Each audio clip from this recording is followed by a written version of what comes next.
Shiro. Oh yeah. Yes. Oh yeah.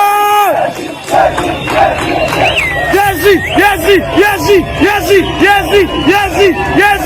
Oh yeah.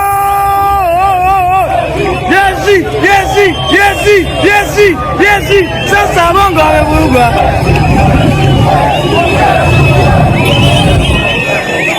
Oya. Hali maandamano ya amani.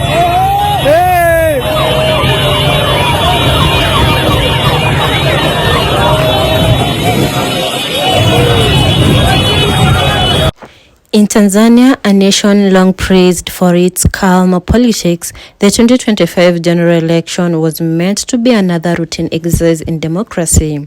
But as voting began on October 29th, tension spread through the streets of Dar es Salaam, Dodoma, and Arusha, and eventually across the border into Kenya.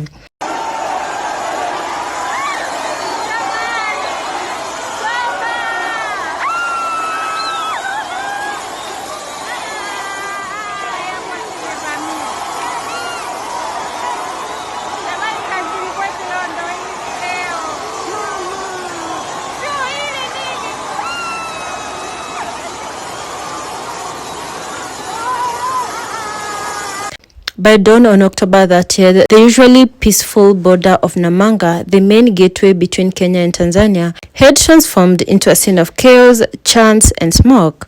Motorbikes roared down the highway, young men waved placards, tires burned on the tarmac, as police formed barricades blocking the crossing. "Leave us alone, focus on Tanzania," one protester shouted. His voice captured on video that quickly went viral online. The protest, which started inside Tanzania over a disputed election, had spilled into Kenya. What began as a frustration with politics in Dodoma had turned into a cross-border movement, driven largely by the region's youth, Gen Z, who saw themselves not just as citizens of one country, but of East Africa as a whole. In Tanzania, President Samia Suluhu Hassan has entered the 2025 election confident. She rose to power in 2021 after the sudden death of President John Magufuli, inheriting a divided country and promising reform. At first, she was celebrated, the first female head of state in East Africa, seen as a bridge between old authoritarian traditions and new democratic hopes. But as the election approached, the optimism began to fade. Opposition parties were squeezed, rallies banned, and leading challengers like Tundu Lissu were either disqualified or harassed by authorities. Human rights observers warned of shrinking civic space, while journalists complained of surveillance and censorship. Then came the internet blackout. On the eve of voting, large parts of Tanzania went dark online. Social media apps slowed to a crawl, messaging platforms were restricted, and even local journalists were blocked from streaming or sharing live updates. By election morning, the military was in the streets. Police trucks lined the roads outside polling stations. Opposition agents were missing, and when the results began to trickle in, heavily favoring Samia Suluhu's ruling party, protests erupted almost immediately. From Dar es Salaam to Arusha, young people took to the streets. Videos shared through VPNs showed demonstrators chanting "Samia must go" and "no to stolen votes." Authorities responded swiftly. Tear gas, rubber bullets, and arrests followed. Curfews were imposed. Soldiers guarded city centers. By this time, the unrest didn't stay within Tanzania borders.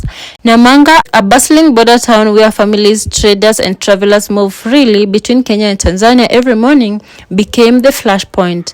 For years, the people of Namanga have lived as one community, same language, same culture, and same markets.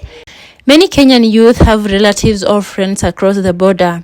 So when word spread that their Tanzania peers were under crackdown, sympathy quickly turned to solidarity.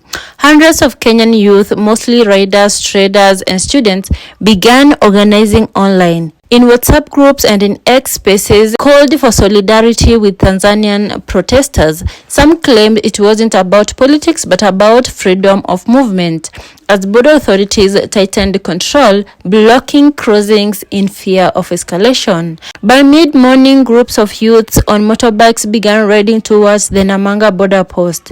Witnesses described a sea of helmets and flags, Kenyan and Tanzanian alike waving in defiance. Police on both sides moved in to contain them, forming human barriers.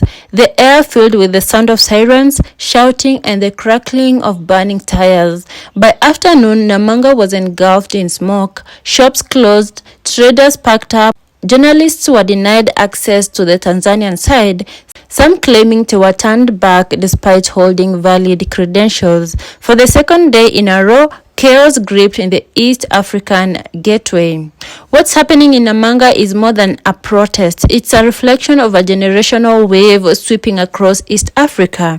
Across borders, Gen Z youth are rising, digital natives who see injustice anywhere as injustice everywhere.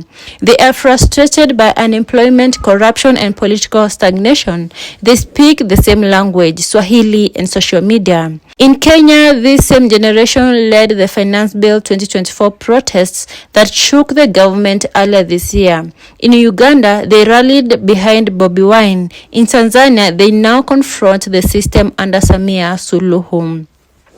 Namanga, sitting right at the line dividing these nations, became the perfect symbol, a meeting point for anchor and hope. One youth told local media, "We are not crossing to cause chaos. We are standing for our brothers. We are all East Africans." But governments see it differently. Kenyan authorities issued stern warnings: do not interfere with internal affairs of a neighboring state. Police in Kajiado County increased patrols, blocking the border highway, and Tanzania's government accused foreign elements of fueling unrest. Behind the scenes, diplomats scrambled to calm the situation. The East African Community Secretariat in Arusha expressed concern that the unrest could disrupt regional trade, and that trade is critical. Every day, hundreds of trucks move through Namanga, carrying fuel, food, and goods between Nairobi, Arusha, and Dar es Salaam. A single day of closure can cost millions. By the evening of October 30th, long lines of trucks stretched for kilometers. Drivers slept in their cabins, waiting for clearance. Traders complained of spoiled goods, and tourists heading to Amboseli or Kilimanjaro were stranded. Namanga had become a ghost town. If the Tanzanian government clamps down harder, protests may spread to other towns and perhaps deeper into Kenya.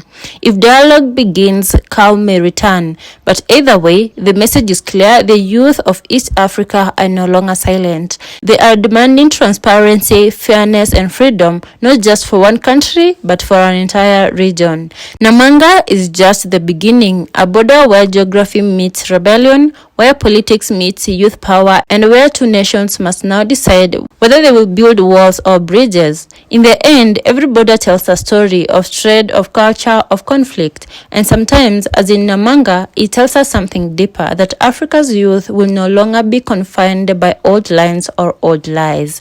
They speak with one voice, online, on the streets, across borders. And today, that voice is loud enough to shake two nations.